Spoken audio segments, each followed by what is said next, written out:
Happy Thursday, everyone. Hope you've all had your breakfast, got dressed, and have your book and pencil ready for learning. For reading this week, we've been learning all about the air sound.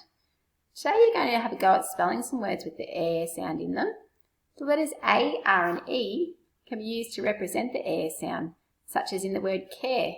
Let's have a go at clapping out the word care. K, air.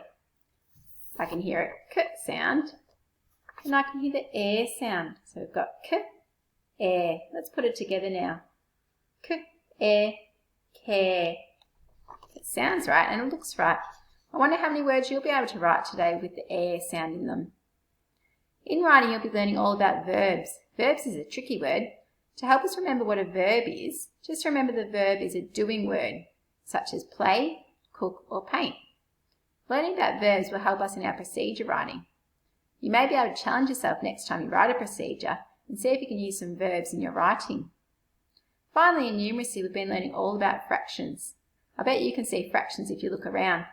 I can see my sandwich here. Remember, fractions is a whole and parts of a whole. So here's my whole sandwich. I've cut it into two parts. Here I have 1/2. So remember, we write 1/2 like this. One part out of two.